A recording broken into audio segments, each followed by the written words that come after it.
இன்றைக்கி பார்க்க போகிறது ஓட்ஸ் ரவா பாத்.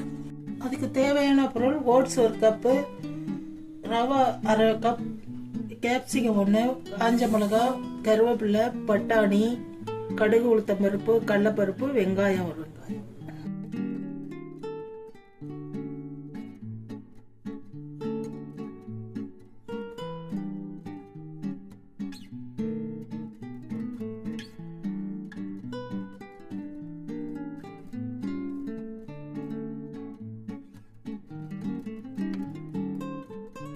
எடுத்து வச்ச ஓட்ஸில் கொஞ்சமாக உப்பு போட்டு தண்ணி தெளித்து நம்ம கொஞ்ச நாள் ஊற வைக்கலாம். ஒரு நிமிஷம் இப்போ நல்லா வதங்கிடுச்சுங்க. நம்ம ஒரு டம்ளர் தண்ணி ஊற்றி மூடி போட்டு வேக விடணும்.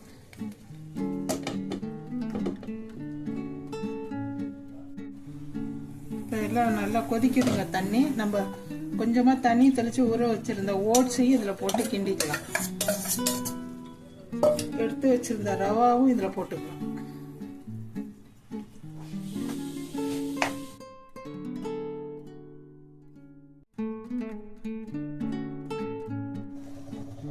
பாருங்க நல்லா வெந்துடுச்சு, ரெடி ஆயிடுச்சு. நம்ம இப்போ இறக்கிக்கலாம். இதோ பாருங்க ரெடி. உங்க வீட்டையும் செய்து பார்த்துட்டு எப்படி இருந்ததுன்னு சொல்லுங்க. அது கூட தேங்காய் சட்னி வச்சு சாப்பிடுங்க. சுவை அருமையா இருக்கும்.